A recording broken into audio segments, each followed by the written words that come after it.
नमस्कार, मी राजन लाड. एका गंभीर घटनेविषयी आपल्याशी बोलायचं आहे आणि प्रशासनाशी देखील बोलायचं आहे. स्वारगेटमध्ये काही महिन्यापूर्वी एक दुर्दैवी घटना घडली होती. एका महिलेवर अत्याचार झाला होता आणि त्यानंतर बऱ्याचशा मीडियामधून ही गोष्ट संपूर्ण महाराष्ट्रावर देशभर पसरली होती. त्यानंतर काही प्रशासनाने धडा घेतलाय का, त्याच्यामध्ये काही सुधारणा झाल्यात का, तर मला तर अजिबात वाटत नाही. कारण कालची 22 तारीखची एक घटना सांगतोय तुम्हाला.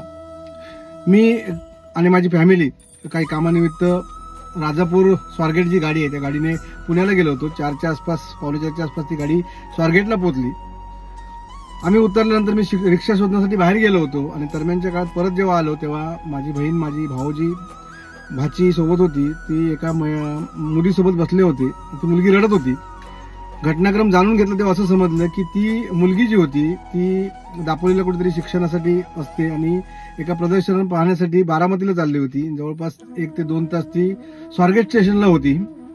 स्वारगेट स्टेशनला म्हणजे जिथे बारामतीकडे जाणाऱ्या गाड्या लागतात त्या फलाटावरती बसलेली होती, रडत होती.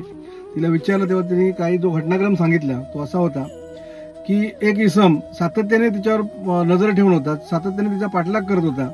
ती जिथे जिथे जात होती तिथे तिथे तो बाजूला येऊन बसायचा, तिच्याशी लगट करण्याचा प्रयत्न करायचा. ती घाबरलेली होती आणि सातत्याने ती इकडे तिकडे फिरत होती.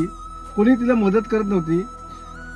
काय झालं मला माहित नाही, पण 4 वाजताच्या आसपास जेव्हा आम्ही तिथे पोहोचलो तेव्हा आम्हाला असं समजलं की काही सुरक्षा रक्षक आले होते 4च्या आसपास आणि त्यानंतर त्या इसमाला पकडण्याचा प्रयत्न केला. तो इसम, जो कोण व्यक्ती होता, तो विकृती होती, तो विकृत इसम तिथून पळाला होता. तिथे काही वडापवाले देखील होते, म्हणजे जे बाहेरच्या बाजूला गाड्या प्रायव्हेट असतात ते प्रवासी जमा करण्यासाठी तिथे असतात काही लोक, ते आरडाओरड करत होते आपल्या गाड्यांसाठी. प्रवासी जमवत होते. ते म्हणत होते की हे आम्हाला माहिती होतं पण आम्ही बोलणार कसं, कारण ती महिला काहीच बोलत नव्हती. ती महिला सातत्याने रडत होती, घाबरलेली होती. आता चूक त्या महिलेची म्हणता येईल का, तर थोडीफार चूक आपण महिलेची सुद्धा काढूया. कारण का, जर सार्वजनिक ठिकाणी अशी घटना निदर्शनास येत आहे आणि मुलीला किंवा महिलांना अगदी लहान वयापासून 12-13 वर्षापासून एक देवाने चांगला सेन्स दिलेला आहे की अशा वाईट घटना किंवा वाईट गोष्टी असतील तर त्यांना त्या लगेच समजतात. ती एक दैवी देणगी आहे त्यांना. जर अशा गोष्टी आपल्याला निदर्शनास येत असतील तर लगेचच काही लोकांना सांगण्याचा प्रयत्न झाला पाहिजे होता किंवा आरडाओरड केला पाहिजे होता किंवा वेळ पडली तर एक जी मोठी होती 25-1 वर्षाची कदाचित ती महिला होती, युवती होती, जर एक मारली असती तर 100 जण नक्की तिथे जमा झाले असते. पण जे जमा बाजूला होते ते बघत होते, त्यांची सुद्धा कीव करायची वाटते. जर तुम्हाला हे निदर्शनात येतंय तर तुम्ही स्वतःहून पुढाकार घेऊन का विचारलत नाहीत, का याच्यामध्ये हस्तक्षेप केलात नाहीत. आता ही सर्व घटना घडल्यानंतर ते सुरक्षा रक्षक 4 वाजता काहीतरी आले होते. त्याच्यानंतर तो पळून गेला, तो त्यांच्या हातात काही लागला नाही. आम्ही तिला धीर दिला, समजूत काढली आणि मग काही लोक होते तिथे. त्यानंतर आम्ही आमच्या कामाला निघून गेलो. आज मी स्थानक प्रमुखांना फोन केला. त्यापूर्वी मी कंट्रोलला सुद्धा नंबर काढला आणि कंट्रोलला फोन केला. त्यांचं असं म्हणणं होतं की आमच्याकडे असं काही तक्रार आलेली नाही. जर काही म्हणणं असेल तर तुम्ही तक्रार द्या. मी त्यांना सांगितलं मी रत्नागिरीला असतो, राजापूरला असतो, तिथून मी तक्रार द्यायला येऊ का? मी तुम्हाला घटनाक्रम सांगितलंय, तुमच्याकडे सीसीटीव्ही फुटेज असतील, तुम्ही चेक करा. तुम्ही चेक करून माहिती घ्या आणि असे कोण लोक असतील त्या परिसरामध्ये तुम्ही फिरत असतील. एक मोठी घटना तुमच्या स्थानकाच्या परिसरात घडून गेलेली असताना सुद्धा जर अशा घटना तुमच्या आम्ही निदर्शनास आणून दिल्या आणि तुम्ही पाहू शकत नसाल, फक्त तक्रार द्या म्हणत असाल, तर नक्की काय म्हणायचं तुम्हाला? त्यानंतर मी स्थानक प्रमुखांशी फोन केला, त्यांना सांगितलं की अशी घटना तुमच्या स्थानकात घडलेली आहे, तुम्ही सीसीटीव्ही चेक करा आणि जरा माहिती घ्या आणि काळजी घ्या. तर त्यांचं तेच म्हणणं होतं की तुम्ही तक्रार द्या, तक्रार झाल्याशिवाय आम्ही काय करू शकत नाही, तर पोलीस स्टेशनला कळवा. मी त्यांना म्हटलं तुमचा कॉल रेकॉर्ड करतोय मी, तो रेकॉर्ड कॉल सगळीकडे पाठवू का? त्यानंतर मात्र ते थोडेसे नरमले, म्हणायला हरकत नाही. ते म्हणाले की ठीक आहे, आम्ही माहिती घेतो, आम्ही त्या सुरक्षा रक्षकांना बोलावून माहिती घेतो त्यांच्याकडून आणि सांगतो तुम्हाला.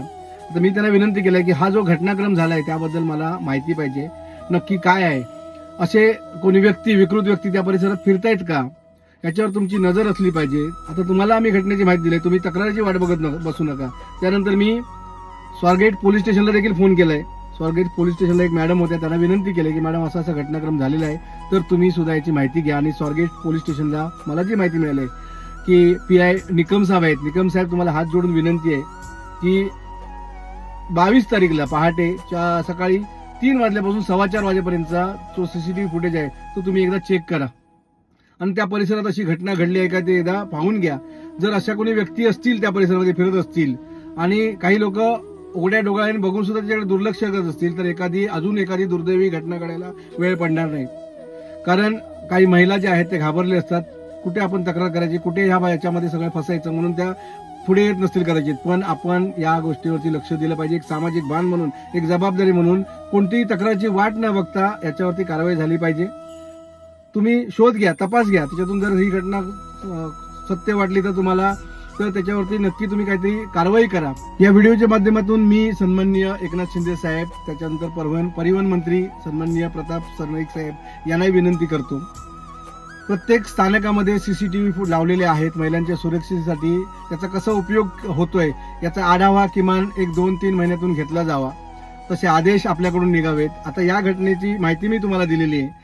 या घटनेबद्दल माहिती घ्या आणि वेगवेगळ्या स्थानकामध्ये जिथे गर्दी असताना देखील अशा प्रकारचं धाडस करण्याचे हे विकृत लोक प्रयत्न करतायत, त्या विकृत लोकांचा शोध घेण्याचा प्रयत्न या माध्यमातून झाला पाहिजे अशी विनंती मी तुम्हाला करतोय. सन्माननीय निकम साहेब जे स्वारगेट पोलीस स्थानकाचे प्रमुख आहेत, त्यांना देखील विनंती आहे की साहेब याची माहिती घ्या आणि आम्हाला द्या, जेणेकरून आम्ही ही माहिती पुन्हा एकदा जनतेसमोर मांडण्याचा प्रयत्न करू की आपलं जे प्रशासन आहे, आपलं पोलीस प्रशासन आहे किंवा आपलं शासन आहे ते महिलांच्या पाठीशी खंबीरपणे उभा आहे. त्याच्यावरती लगेच कारवाई होते. तक्रारीची वाट बघत बसू नका. जर तक्रारीची तुम्ही वाट बघत असाल तर तुम्ही फक्त कागदी घोडे नाचवण्याचा प्रयत्न करताय असा थेट आरोप माझा असणार आहे. आता ही घटनाक्रम मी सांगितलेला आहे. 22 तारखेला सकाळी 3 ते 4:15 दरम्यान तिकडचा सीसीटीव्ही फुटेज तपासला तर ही घटना घडली होती की नाही याची माहिती तुम्हाला मिळेल आणि ती माहिती तुम्ही मला नक्की द्याल अशी मी आशा करतो. आणि माझ्या बहिणींना विनंती करतोय, महिलांना विनंती करतोय की अशा जर घटना होत असतील, चांगल्या वाईट गोष्टी तुम्हाला नक्की समजतात, तर तुमच्या बाबतीत अशा काही घटना घडत असतील आणि आजूबाजूला कोणी लोक असतील तर नक्की एक कानाखाली मारून आवाज काढून त्याला त्याचा धाडस शिकवण्याचा प्रयत्न करा. 100 लोक नक्की तुमच्या मदतीसाठी धावत येतील. पण घाबरू नका. तुम्ही घाबरलात तर यांचा धीर अधिक चेपतो. आणि प्रशासनाला पण विनंती आहे की अशा पद्धतीने काही घटना होत असतील तर तक्रारींची वाट बघत बसू नका. याची माहिती घ्या, याला आळा बसवा. भविष्यात अशा काही घटना घडणार नाही याची जबाबदारी, काळजी घेणं हे आपलं कर्तव्य आहे. धन्यवाद.